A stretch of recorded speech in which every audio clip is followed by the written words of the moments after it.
right, Stephen Shaw here with Misfit Ministry. I did a drum tutorial, if you want to call it that. Hopefully help worship drummers. You know, something I can send to somebody if I'm trying to get my point across as far as like battling drums in a corporate worship setting, because the main thing that should be happening in a corporate worship setting is pointing to God, to glorify God, to sing the truths of the gospel.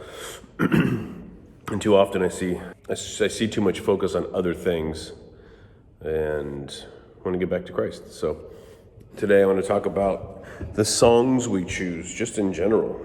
I don't care what genre, I don't care what style. I care that it is not distracting, that we are singing various attributes of God, and that it is to help the truths of Christ dwell richly within the hearer. And so I wrote a blog about it. You can check it out at MisfitMinistry.conm. Go to the blog page, but I'm going to just read it because I'm more eloquent on writing than speaking. I have been passionate about the songs we sing to God in corporate worship for a very long time, over 10 years now. I have dedicated the last 10 years growing knowledge and discernment in this area. For the last 3 years, I've been learning much about submission and humility as I've been playing many songs that I would otherwise preach against.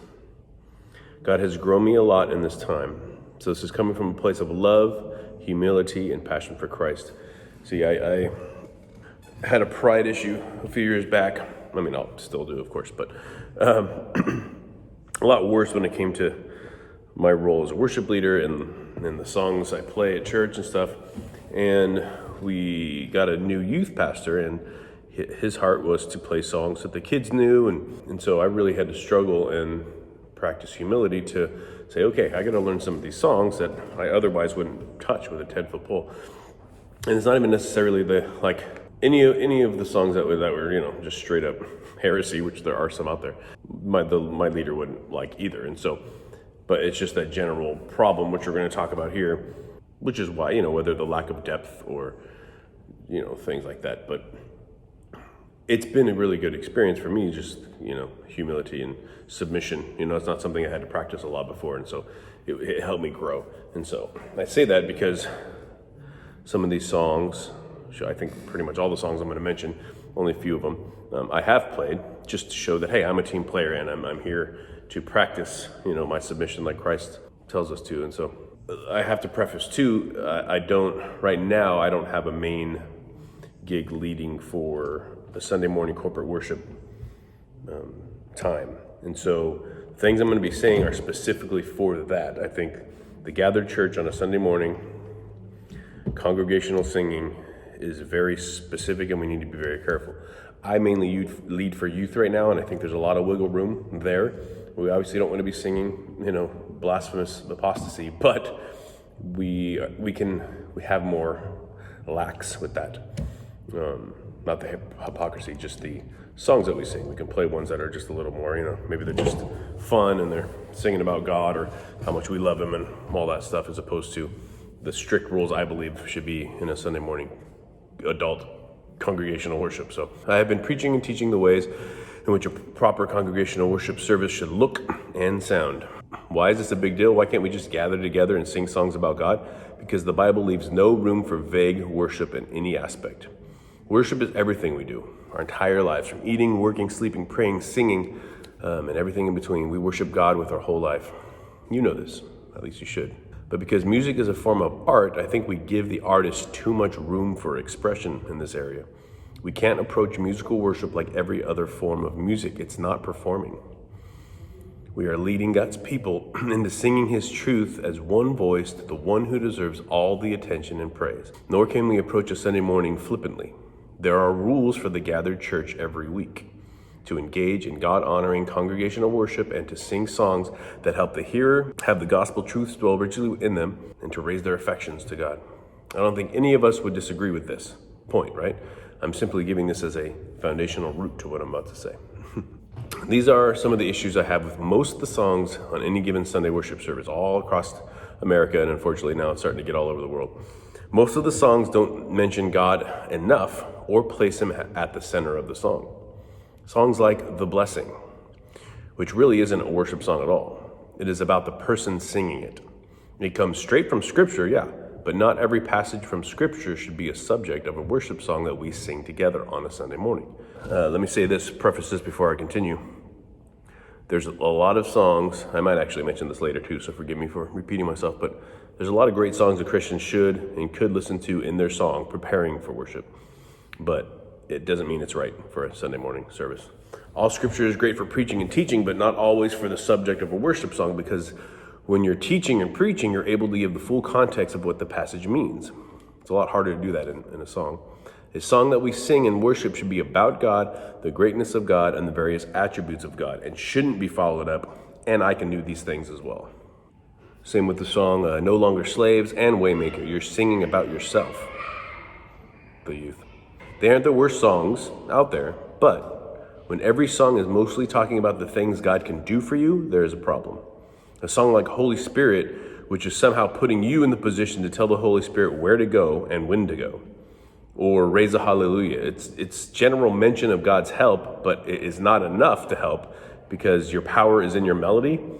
That part really bugs me because that song would be probably 80% better if just that line was changed to your power is the word in me. Like, it rhymes, it fits, it's way more solid truth. Anyway, that's a whole other conversation though. It is all part of a problem that I have with a lot of popular worship music, that is talking about us rather than God. And when God is mentioned, it is about what he can do for us or how we want more of him, without giving any mention of the process of sanctification. Is all popular modern worship bad? No. But when we break down some of these songs, they are either incredibly shallow or they are not God-focused. And just because God is mentioned does not mean the song is about him. Sometimes Jesus is simply assumed. God should never be an unspoken assumption. We don't sing to God simply for what he can do for us. I said that a lot now, but this is a big deal. We lift up his glory and sing to help our affections be brought to him because of who he is. Our song should also help the unbeliever know how good God is and what he's done for his children, but they also need to know that he's the only one able to do these things. Yes, preaching and teaching can and should be talking about all these things, but the music is what people are going to remember all week. If our church's theology was made up of songs we sing, what would your church know about God? It's a very important question. If in 20 years, your church's theology was simply built around the songs you sing, what would your church believe about God? And God simply being good or God is love is not enough information. And if the other songs that we're singing aren't lacking in these areas, then it's usually lacking in depth. Or we're just singing the same thing over and over and over again so that make the hearer feel something, right? This emotionally drawn music, forcing some kind of feeling out of us. Part of the problem, I believe, is when worship leaders plan their songs, one, they're not thinking of it in terms of a wide range of attributes about God, the depths of our sin and needing of a Savior. A big process that if anyone wants to see the breakdown of a solid Sunday morning, please, you can contact me and I'll send that over to you. The worship leader's job, the church's job, isn't to prepare your heart for worship. And I know that might sound weird, but Sunday morning gathering, and this is really the main problem, is we have a lot of baby, immature, kiddie pool Christians that are still looking for that experience, or looking for that rock and roll concert, good feelings vibe, right? But that's not our job.